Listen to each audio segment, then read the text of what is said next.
pembelajaran kita yang memang tidak menarik bagi para siswa. Ya, kita menggunakan media virtual, tapi cara ngajar kita masih di kelas konvensional tatap muka, sehingga tidak menarik. Ada pula bahwa pembelajaran itu tidak ada interaksinya, atau metodenya yang nggak pas, atau banyak faktor lain. Tapi lepas dari itu semua ya teman-teman, yang jelas bahwa kita harus berinovasi. Ya, ketika kita menghadapi situasi yang kita jalani setiap hari di dalam pengajaran kita, di sana kita ditantang untuk menemukan satu inovasi, menemukan metode-metode yang tepat, teknik komunikasi, penyampaian, teknik pengajaran, teknik penilaian, dan kreativitas banyak hal gitu ya, yang dituntut agar kita bisa mengkondak atau membawa satu proses pembelajaran dengan begitu menyenangkan atau produktif, konstruktif. Tidak hanya mengajak anak untuk berpikir, mengolah daya pikirnya, tapi juga daya hatinya, daya rasanya, dan tentu saja values atau pendidikan karakternya. Bahwa anak mempunyai semangat untuk belajar, mempunyai semangat untuk berelaborasi di dalam sebuah pembelajaran. Banyak faktor. Yang jelas, bahwa selama pembelajaran jarak jauh, selama masa pandemi ini menimbulkan banyak kreativitas baru, tapi juga menimbulkan stres baru, tergantung dari sisi mana kita menjalani proses ini. Bagi rekan-rekan semua yang sudah tergabung di dalam acara saya pada malam hari ini, selamat bergabung, dan saya berharap rekan-rekan semua dalam keadaan sehat walafiat, tetap semangat, tetap berbagi ilmu, tetap mengamalkan ilmu bagi kemajuan generasi kita. Dan ini menjadi satu hal yang tentu perlu kita perbincangkan bersama. Dan tema kita seperti yang telah saya sampaikan pada laman Facebook saya atau lewat WhatsApp saya, kita akan memperbincangkan tentang metode pembelajaran yang paling efektif di masa pandemi menurut para pakar. Cus! Selamat bergabung, dan saya akan sehat walafiat, tetap semangat, tetap berbagi, tetap mengamalkan bagi kemajuan generasi kita. Dan ini menjadi satu hal yang tentu perlu.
Pokoknya mau di mana saja teman-teman bergabung di acara saya ini atau dalam bincang kita pada malam hari ini, pokoknya tetap semangat ya. Semoga kita tetap terinspirasi dan menginspirasi menjadi guru-guru, praktisi, orang tua yang inspiratif dan revolusioner.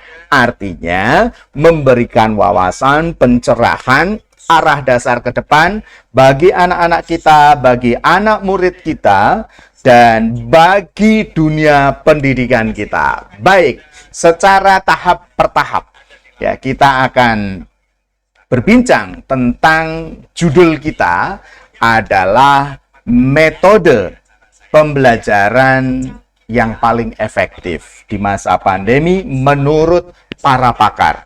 Jadi ini saya mengintisarikan dari berbagai macam informasi dan ini sebagai bentuk ambil bagian saya untuk membantu teman-teman guru atau para praktisi pendidikan yang mungkin selama ini juga sudah berjibaku dengan berbagai situasi untuk meretas kesulitan-kesulitan yang dialami dalam masa pembelajaran. Nah, karena ini sifatnya informatif, maka kita terbuka pada tanya jawab. Ya, nanti kalau untuk workshop atau pelatihan yang bentuknya itu bisa training, bisa workshop, bisa coaching, bisa consulting, bisa menghubungi saya di laman terakhir nanti ya. Di sana akan saya tampilkan nomor-nomor kontak yang bisa dihubungi sehingga bisa kita pelajari bersama secara teknis atau praktis. Dan ini jurus-jurus jitu yang sebetulnya sudah saya praktekkan sejak tahun 2002 sampai dengan hari ini dan sudah terbukti atau kita praktekkan mulai dari Indonesia Barat, Tengah ataupun Timur dan hasilnya kurang lebih sama. Jadi kota atau desa tidak ada persoalan. Baik, kembali ke tema. Rekan-rekan sekalian, dalam kesempatan ini ya kita akan berbincang dan perbincangan kita itu adalah apa tadi? Iya, metode pembelajaran. Ya, kita ada di metode pembelajaran yang paling efektif di masa pandemi menurut para pakar. Nah, ini akan kita perbincangkan atau akan kita bahas satu demi satu. Ya, ini metode pembelajaran efektif di masa pandemi menurut para ahli. Ada 6. Lalu kita akan berbincang satu demi satu pada pointer saja atau pada titik pokok. Yang pertama, kita akan memperbincangkannya. Metode project-based learning. Jadi, di dalam sebuah pembelajaran, kita menggunakan metode, teknik, dan kompetensi yang mau dicapai atau tujuan. Itu secara dasariah. Nah, kita memperbincangkan hanya satu komponen dari 3 komponen dasar dalam sebuah pengajaran atau pengembangan kurikulum. Nah, metode pembelajaran efektif di masa pandemi menurut para ahli yang pertama adalah project-based learning. Nah, project-based learning itu apa sih artinya? Atau mungkin kita juga sudah terbiasa mendengar istilah ini. Nah, ketika kita berbincang tentang project-based learning, ya, metode ini diprakarsai atau diinisiasi oleh surat edaran Menteri Pendidikan sebetulnya ya pada tahun 2020. Nah, di sana ada surat edaran nomor 4 tahun 2020 itu yang menyinggung bahwa project-based learning ini memiliki satu tujuan untuk memberikan pelatihan kepada para siswa atau pelajar atau mahasiswa untuk lebih bisa berkolaborasi, bisa lebih bergotong royong, dan bisa berempatik dengan sesamanya. Maka di sana ada satu arahan atau ada satu kekasan. Di sana dengan jelas disebut untuk memberikan pelatihan. Pelatihan itu training, ya. Maka guru adalah pelatih sebagai instruktur yang melatih. Nah, di sini tentu saja pembelajaran yang berbasis pada proyek mengandaikan bahwa guru itu sendiri sudah bisa atau sudah mampu atau mempunyai contoh proyek sehingga bisa diduplikasi, bisa diajarkan kepada para siswa. Nah, ini akan efektif. Tentu saja kita mengingat nih pesan dari Bapak Pendidikan kita. Ing madya mangun karso, ing ngarso sung tulodo, ing madya mangun karso tutwuri handayani.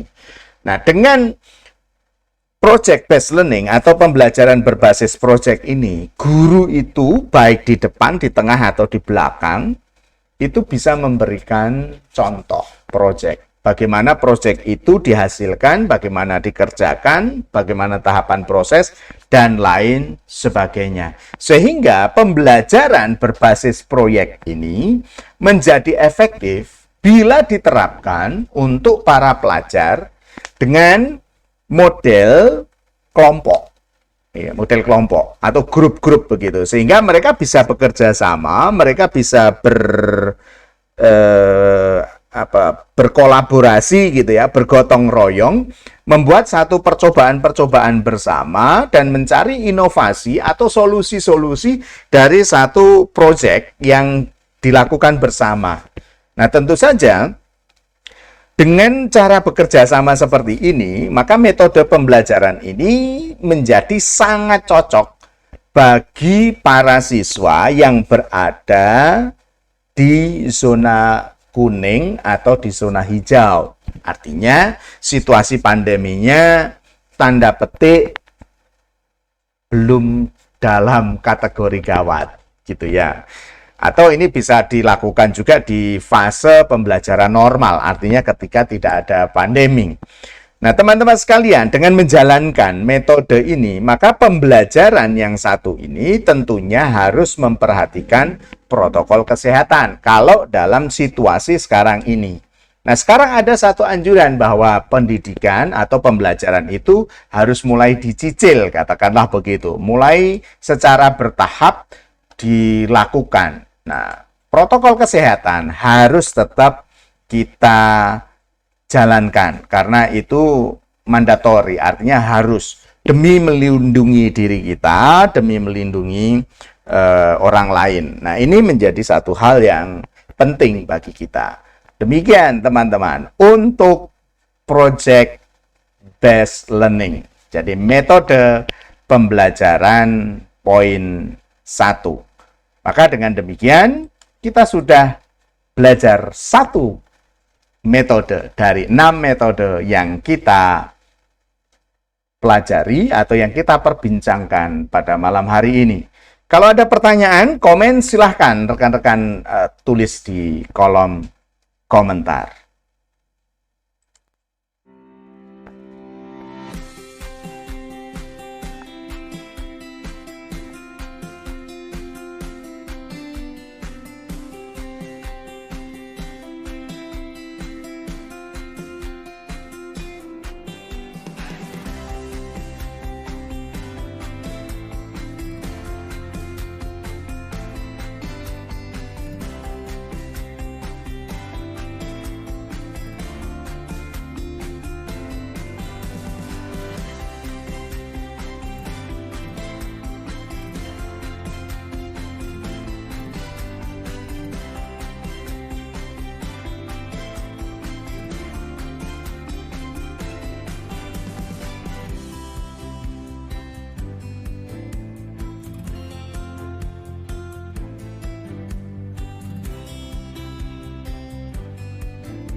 Pembelajaran harus tetap berlangsung, maka jaringan bisa kita pakai. Ya, pembelajaran dalam jaringan itu bisa kita pakai. Nah, metode ini bisa membuat para siswa untuk memanfaatkan fasilitas. Nah, fasilitas pertama tentu saja adalah dalam jaringan itu sendiri. Lalu yang kedua, fasilitas yang ada di rumah. Itu yang bisa dipakai dengan baik. Ya, seperti halnya misalnya membuat konten. Konten yang memanfaatkan barang-barang di sekitar mereka maupun mengerjakan seluruh kegiatan belajar melalui sistem online. Jadi sebetulnya metode satu tadi, pembelajaran dengan proyek kemudian di-online-kan, itu juga bisa dilakukan. Sehingga di sana ada peran elaborasi, kolaborasi, komunikasi, konsultasi, ada training, ada coachingnya, ada consultingnya. Sehingga pembelajaran itu menjadi sesuatu yang menarik. Nah, pembelajaran online seperti ini sangatlah cocok dilakukan atau diterapkan bagi lembaga pendidikan atau bagi para siswa yang berada pada kawasan zona merah. Nah, tentu saja karena ini zona merah, zona peringatan keras gitu ya, kita harus tetap menjaga keamanan, kesehatan dan nyawa kita, kesehatan orang lain juga. Maka dalam pembelajaran dengan menggunakan metode daring ini, kita bisa menggunakan metode full daring. Maka alat-alat komunikasi atau media yang bisa dipakai di dalam pembelajaran ini bisa kita arahkan untuk dimaksimalkan ya, di dalam pembelajaran ini. Maka dengan menggunakan metode full daring ini, sistem pembelajarannya bisa dilakukan secara langsung lewat daring tadi dan tetap berlangsung. Sehingga seluruh pelajar atau seluruh siswa, seluruh guru bisa berada di rumah masing-masing, tapi sekaligus juga bisa berada di satu ruang virtual. Pembelajaran tetap terjadi, interaksi tetap terjadi.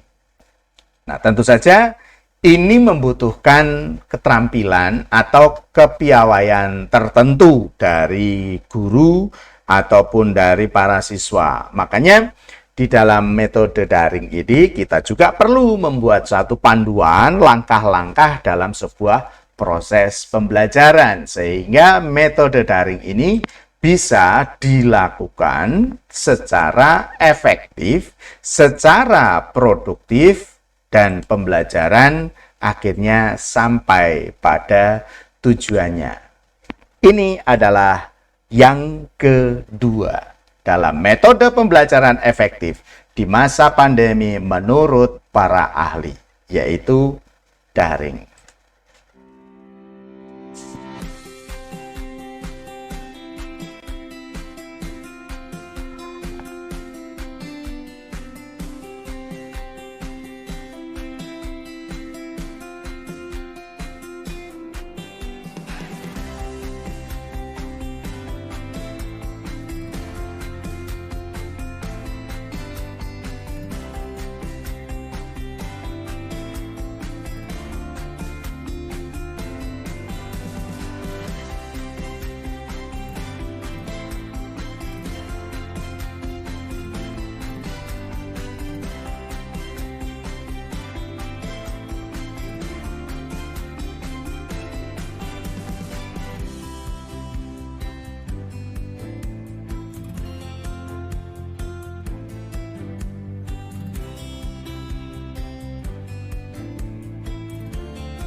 terutama tentu saja harus dengan protokol kesehatan yang ketat. Karena ini adalah kebiasaan baru, atau sebetulnya harusnya dilakukan tapi nggak pernah kita lakukan karena ada pandemi, maka kita dipaksa untuk kembali ke pola hidup yang sehat. Baik, rekan-rekan sekalian, dalam metode luring ini, siswa akan diajar secara bergiliran. Jadi modelnya itu model shift. Ya. Kenapa kok harus dilakukan secara bergantian atau shift? Karena menghindari kerumunan. Karena kita harus jaga jarak. Maka kelas yang muat untuk katakanlah 50 orang itu hanya bisa diisi ya maksimal itu 25. Itu pun masih agak mepet-mepet. Nah, tapi kalau kita menggunakan jaraknya itu 1,5 meter atau 1 depal begitu, maka nggak sampai 25 saya kira. Ya paling banyak 20 paling banyak. Maka di sana untuk menghindari kerumunan. Ya, jadi modelnya harus di-save. Ada sesi 1 atau gelombang 1, kemudian ini udah selesai, disterilkan ruangannya. Kemudian sesi kedua dengan rentang waktu yang ditentukan baru bisa masuk ke kelas itu lagi. Jadi setelah selesai langsung disterilkan, kemudian dilakukan pembelajaran berikutnya.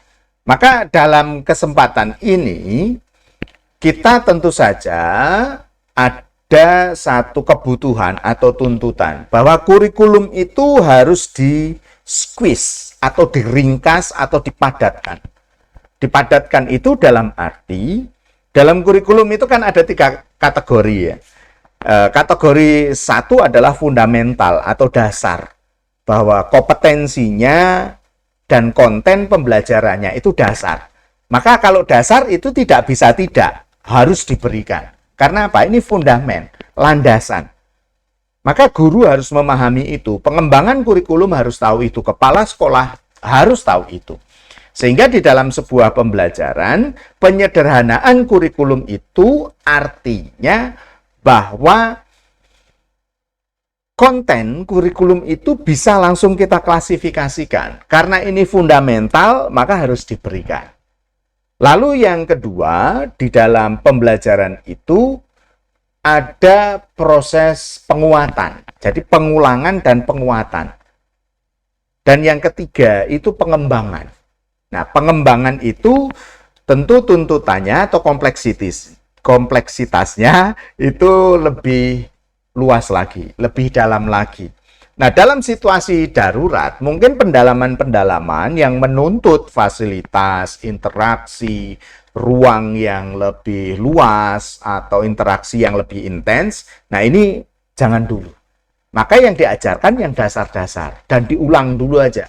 Jadi dalam hal ini, metode pembelajaran di luar jaringan, ini harus menyederhanakan. Nah, kalau mau menyederhanakan 3 hal ini, bisa saja dicari yang fundamental, kemudian bagaimana diulang dan dikembangkan. Nah, pengembangannya ini bisa by instructor, artinya guru meng-guide, memandu anak-anak, atau secara mandiri. Kalau secara mandiri tentu saja harus scientific, artinya pembelajarannya atau hal yang harus dilakukan itu harus diberi langkah kerjanya. Diberi kriterianya sehingga anak tidak mengalami kesusahan atau tidak stres karena harus mencari jalan sendiri, mencoba-coba. Nah, maka guru sebagai instruktur, guru sebagai coach, guru sebagai trainer dan konsultan harus berperan di sana. Nah, penyederhanaan kurikulum ini menjadi penting. Kenapa? Karena situasinya darurat. Karena serba darurat, maka 3 hal ini harus didapatkan oleh siswa. Kualitas pembelajaran itu nggak boleh turun. Ya, kualitas itu jangan diturunkan, meskipun situasinya darurat. Ya, tetapi dalam situasi darurat, kualitas yang baik harus tetap dijaga. Sehingga pendidikan kita, pendidikan anak-anak kita, pengajaran kita tetap dalam standar terbaik. Maka metode ini perlu dirancang dan menjadi satu strategi atau siasat Ya, bagaimana penyampaian kurikulum secara konten, secara mediasi dalam arti teknik pengajaran atau delivery konten itu tidak berbelit-belit, to the point aja. Banyak guru memberikan penjelasan itu bulat. Ya, maksudnya diperjelas, tapi dalam penjelasan malah nggak jelas. Penjelasan itu to the point saja. Judulnya apa, pembahasan apa, langkah kerjanya seperti apa, lalu apa yang harus dikerjakan sebagai follow up, bagaimana dinilainya, kemudian bagaimana kriteria penilaiannya. Kalau itu adalah proyek apa yang harus dikerjakan, bagaimana langkah kerjanya, bagaimana kualifikasinya, lalu kualifikasi itu kalau menjadi dasar penilaian, seperti apa penilaiannya. Sehingga guru ataupun murid menjadi jelas bahwa standar penilaian kita seperti ini. Murid ketika mengerjakan juga tahu bahwa standar nilai saya akan sampai di tingkat ini. Nah, rekan-rekan sekalian, ini menjadi katakanlah awas atau perhatian kita bahwa pengajaran tidak perlu berbelit-belit. To the point saja. Sehingga siswa perhatiannya itu tidak akan hilang oleh pengulangan-pengulangan yang tidak perlu. Lalu selain itu, bahwa di dalam pembelajaran yang satu ini, nilai itu sebetulnya bisa dicapai dengan mudah atau katakanlah dengan mengikuti proses, siswa bisa sampai pada satu standar kualitas atau standar kompetensi tertentu. Maka sarana yang mendukung untuk kegiatan luring ini bisa saja menggunakan model daring ya, dalam jaringan bisa dipakai, atau kemudian ketika dia harus bekerja mandiri maka panduannya harus dibuat sedemikian, jangan berbelit-belit, harus dibuat sederhana. Sederhana itu bukan berarti bahwa mengurangi kualitas. Rekan-rekan sekalian, ini adalah metode yang ketiga dari 6 metode pembelajaran efektif di masa pandemi menurut para pakar.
Di sana juga ada Sister John Matthew di Manado.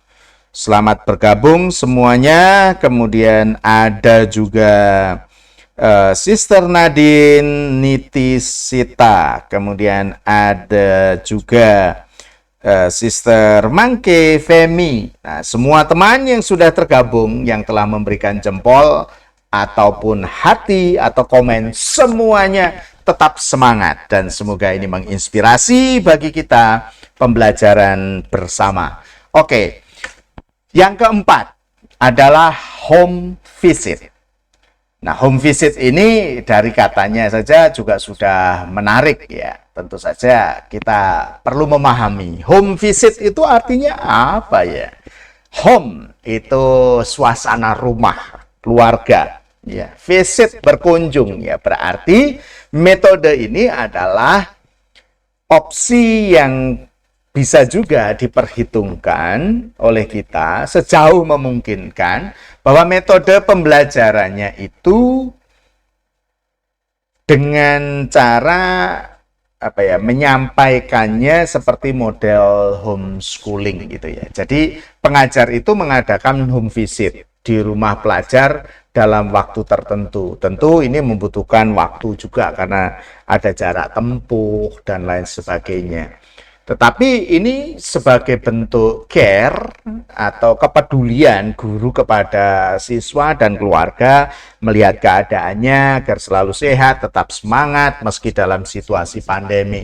Jadi ini bukan hanya pembelajaran mata pelajaran ya, atau subjek, tetapi juga pembelajaran hidup.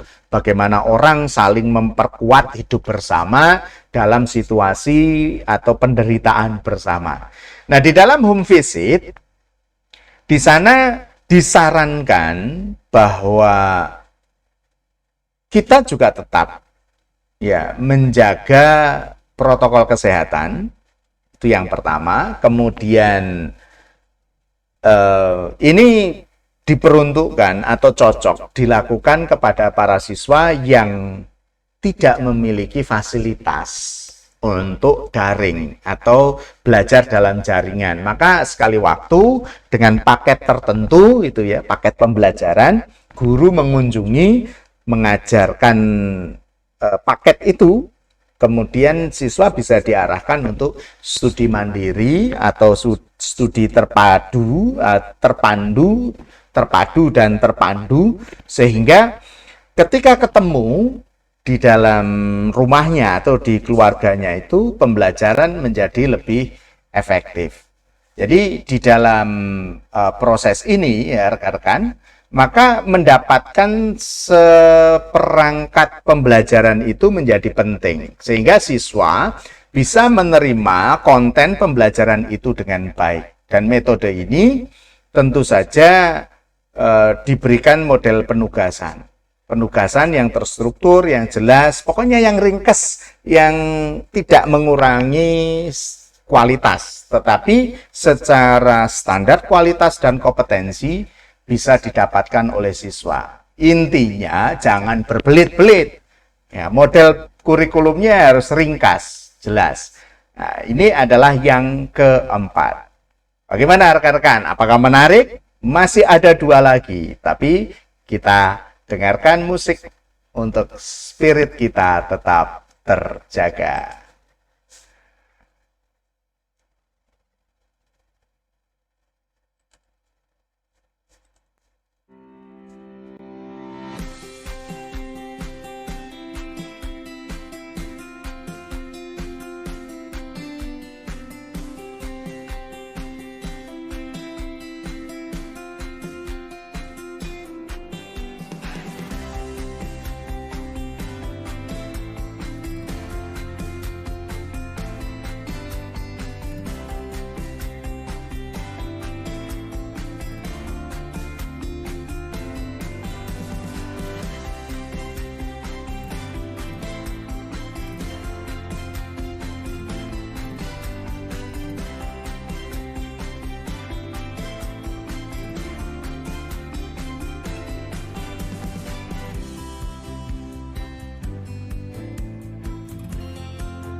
integrated kurikulum ini, tentu kita harus memahami bahwa pembelajaran itu akan lebih efektif bila merujuk pada satu proyek.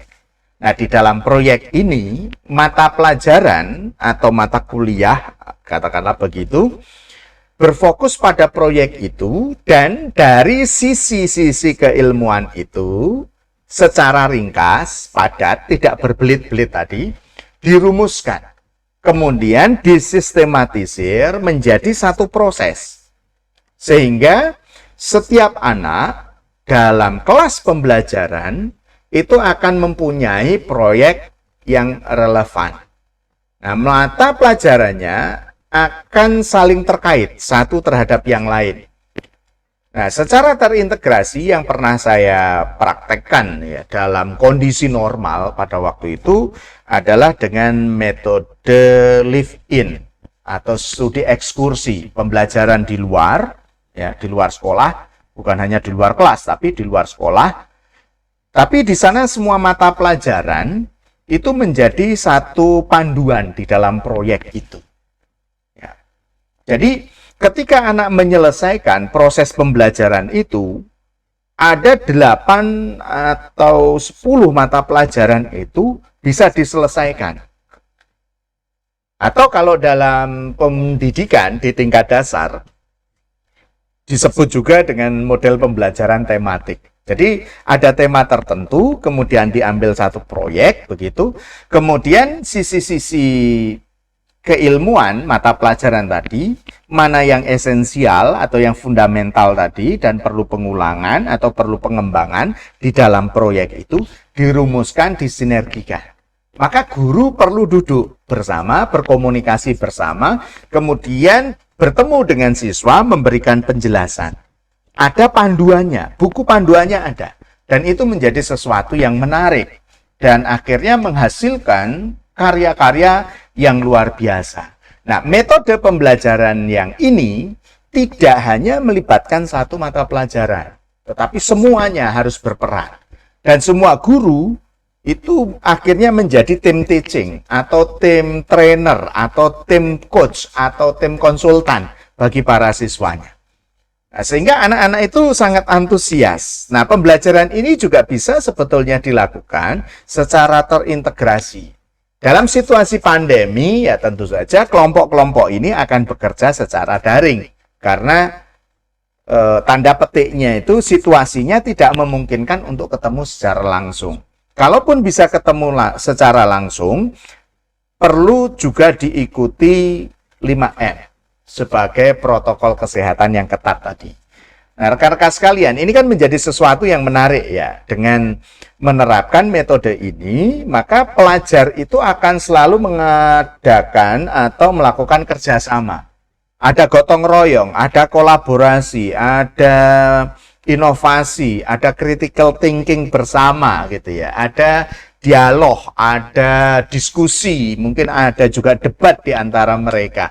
Tetapi itu semua dalam rangka pembelajaran untuk mencapai kualitas tertentu, kompetensi tertentu, dan tentu saja secara konten dan kualitas pasti akan dicapai. Jadi mereka bisa saling melengkapi, saling mendukung, saling menarik, mendorong, mengangkat gitu. Sehingga pembelajaran itu memerdekakan mereka. Jadi tim teaching-nya itu bukan hanya di tingkat guru, tapi di tingkat siswa pun juga ada tim teaching. Nah, ini menjadi sesuatu yang menarik. Dengan melakukan kerjasama dalam proyek, maka di sana ada satu kesempatan untuk membangun interaksi di dalam pembelajaran atau pengajaran. Nah, maka pembelajaran menjadi menarik. Ya, meskipun dalam situasi yang sangat darurat, sisi-sisi sosial kemanusiaan kita sebagai homo student itu tetap terlaksana atau tetap dilakukan.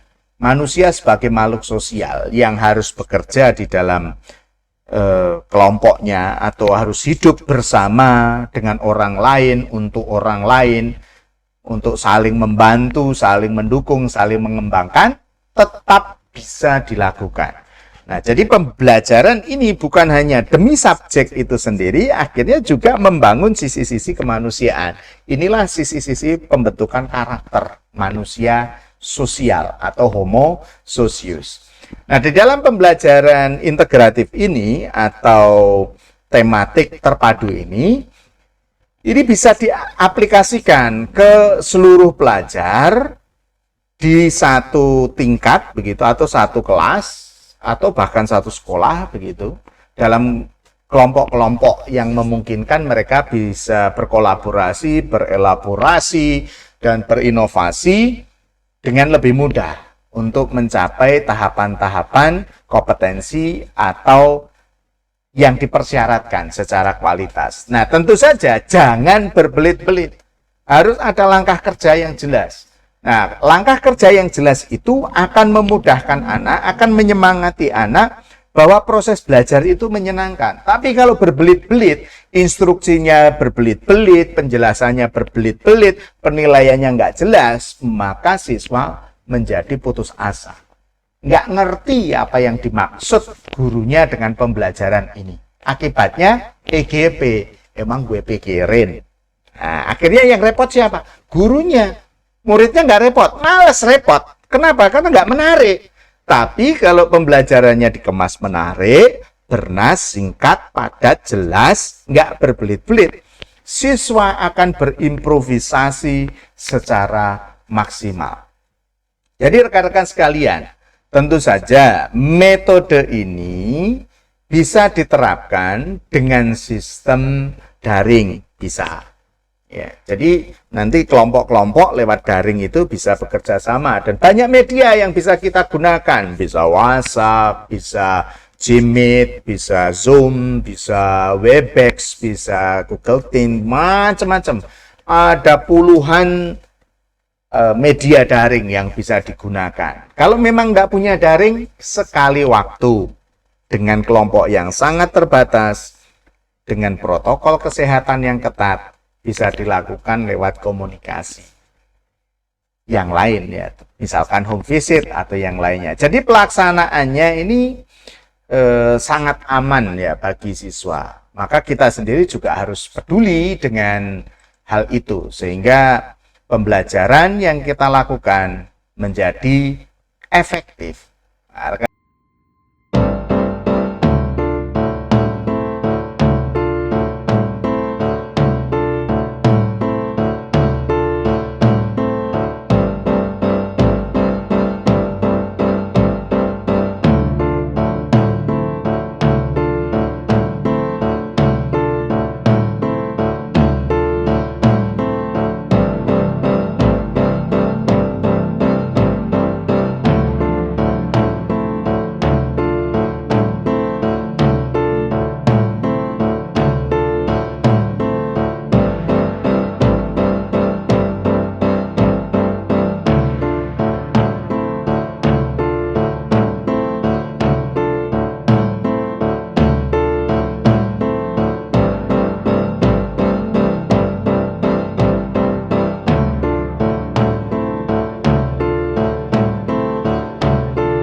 Kita memasuki ke sesi 6 atau metode yang ke-6. Saya akan sapa dulu. Apakah masih ada yang belum saya sapa di dalam laman pembelajaran kita atau komunikasi atau katakanlah bincang malam kita ini?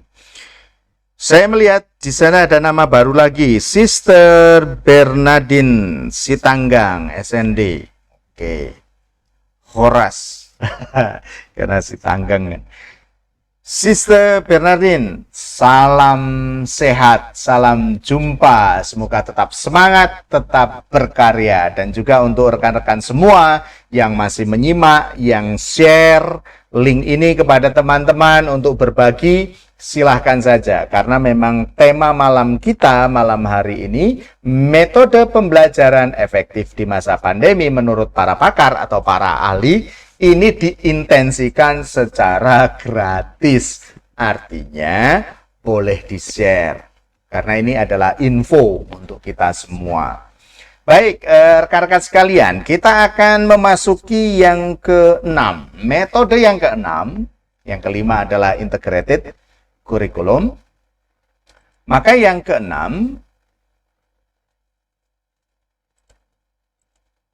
ini juga menarik. Kita sudah terbiasa mendengar istilah ini dan mungkin juga bertanya-tanya atau belum memahami begitu pas begitu. Tapi baiklah kita belajar bersama. Yang keenam adalah blended learning.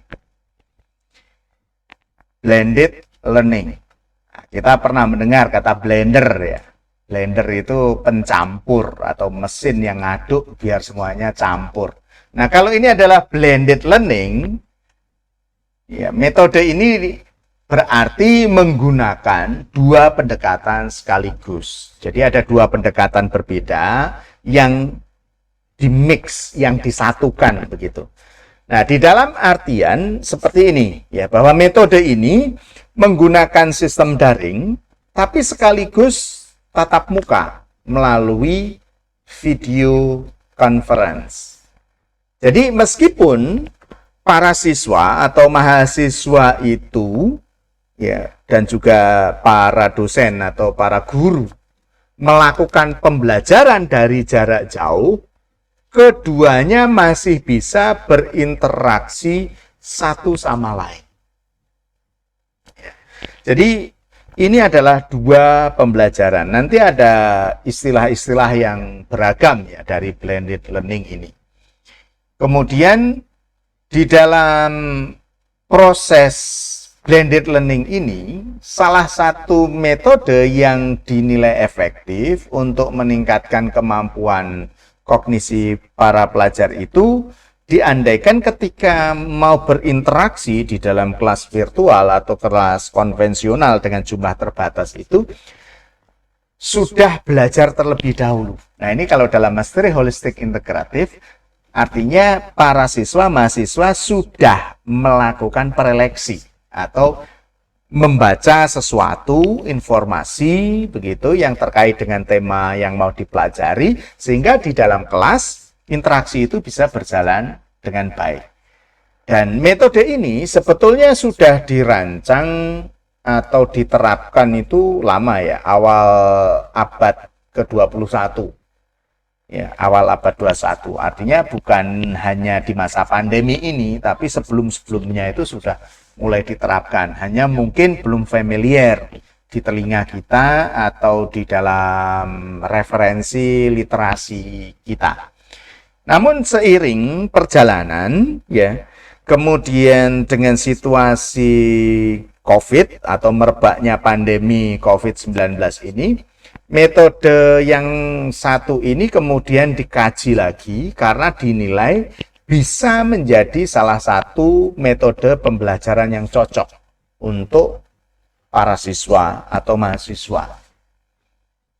Nah, kemudian mengingat bahwa wilayah pandemi kita ini kan tidak tahu pasti kapan akan berakhir ya.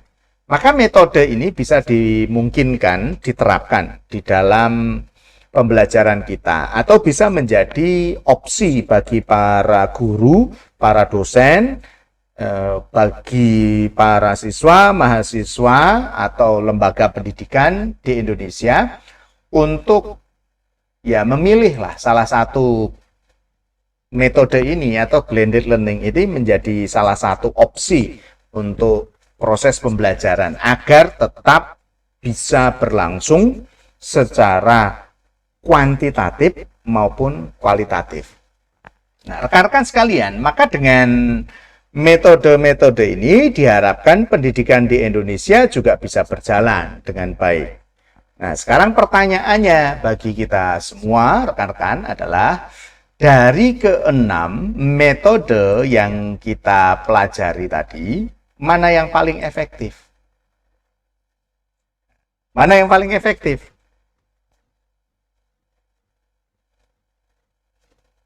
Teman-teman bisa jawab? Yang paling efektif adalah yang paling sesuai dengan situasi, kondisi rekan-rekan di mana berada. Jadi dengan metode ini paling efektif ya kalau situasinya sesuai. Ya, cocok dengan situasi, dengan kondisi, dengan keadaan, dengan empowerment yang ada, sumber daya yang ada, dengan kreativitas gurunya, keadaan muridnya, dan lain sebagainya.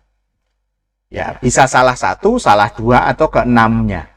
Nah, tentu saja rekan-rekan semua mau menggunakan metode manapun, atau mungkin akan berkreasi dengan metode manapun, semuanya bisa cocok. Asal kita tahu secara fundamental, secara teknik, secara metode, dan memainkan prosesnya. Nah, pembelajaran akan menjadi bukan hanya efektif, tapi juga produktif. Tetap berpegang pada standar kualitas maupun dari standar kuantitas. Artinya, banyaknya tatap muka, entah secara daring atau secara luring, dengan metode manapun, itu akan memberikan dampak bahwa pembelajaran tetap dilakukan dengan standar kompetensi yang dipersyaratkan, meskipun disederhanakan, tapi tidak mengurangi kualitas. Dan kita berharap bahwa dengan demikian guru-guru kita tetap menjadi inspirator, ya, menginspirasi, tetap memotivasi, tapi juga belajar mengajar dengan cara-cara revolutif. Artinya beradaptasi dengan situasi, dengan keadaan, dengan fasilitas, dengan media yang ada, sehingga pembelajaran menjadi menarik. Rekan-rekan sekalian, dalam kesempatan ini tentu saja saya akan share sedikit saja dari pengalaman bagaimana saya berkreasi dengan model pendidikan, pembelajaran, pengajaran, ataupun pembelajaran Mastery Holistic Integratif. Semua metode-metode tadi di dalam metode 5P, preleksi, presentasi, paper and test, project, portofolio, semuanya bisa dimainkan. Dan saya pernah mempraktekkan itu dan dipraktekkan di banyak sekolah, di banyak yayasan. Dan ini menjadi sesuatu yang menarik. Dan saya bisa membandingkan, bisa menyimpulkan, belajarnya tetap efektif, tetap produktif. Mulai dari pengajaran, penyiapannya, pengajaran, pembelajarannya, proses evaluasi, sampai pelaporannya. Dan sampai sekarang itu masih terus saya sharekan, masih saya bagikan lewat program-program training saya, baik training, workshop, coaching, consulting. Ya, consulting untuk sekolah ataupun untuk yayasan. Pendidikan kita perlu terus dikembangkan. Nah, rekan-rekan sekalian, di dalam kesempatan ini tentu saja menjadi sesuatu hal yang menarik bagi kita, bahwa pembelajaran harus tetap dilakukan.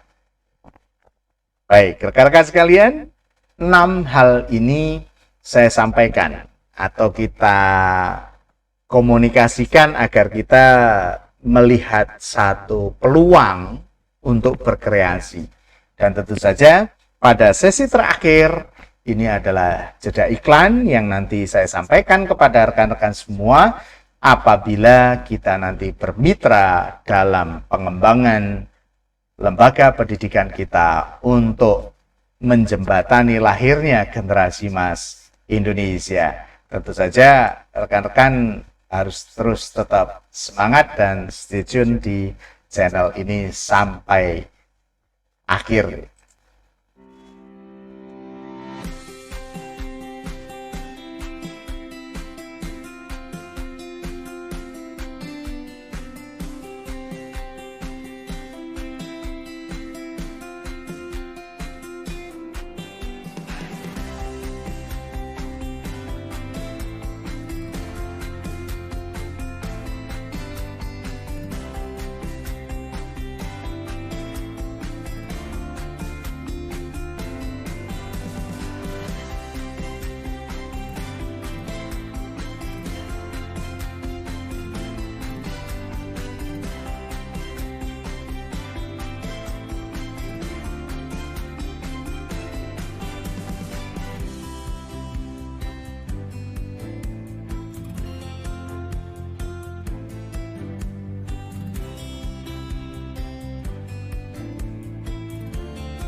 Baik, rekan-rekan sekalian, di sesi penutup ini tentu saja tampilannya agak beda ya.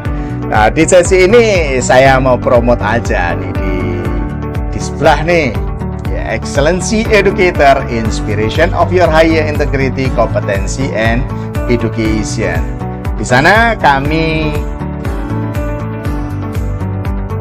bermitra ya dengan lembaga pendidikan baik skop yayasan, komunitas pemberdayaan, kepala sekolah atau skop sekolah, para siswa, para guru dalam motivasi ya, seminar-seminar ataupun sesi-sesi motivasi, ada juga training, ada juga consulting ataupun untuk coaching. Nah, rekan-rekan bisa nih lihat di sebelah ya, ada email yang bisa dihubungi, ada Facebook yang bisa dilihat, bisa di chatting atau lewat messenger, disampaikan apabila kita akan bermitra, bisa juga di Instagram dilihat di sana ataupun di nomor WA yang bisa dihubungi. Tentu saja rekan-rekan sekalian, saya terbuka, tim saya juga terbuka untuk bekerja sama untuk kemajuan pendidikan kita. Rekan-rekan sekalian, tentu saja malam ini menjadi malam yang indah gitu ya bagi kita, bisa ngobrol bareng, bisa duduk bareng, bisa mantengin layar yang sama dan mendapatkan informasi.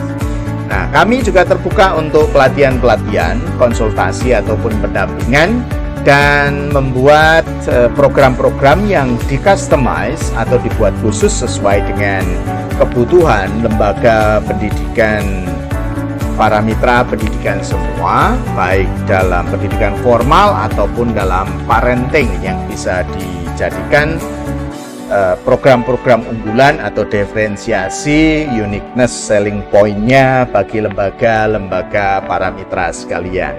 Terima kasih telah tergabung dalam perbincangan malam ini bersama saya, Lukas Teguh Jatmiko, Guru Pendidikan Mastery Holistic Integratif, Master Trainer of Excellency Educator. Excellency Educator, Inspiration of Your Higher Integrity, Competency and Education. Salam inspiratif, salam revolutif, salam kebangkitan pendidikan Indonesia.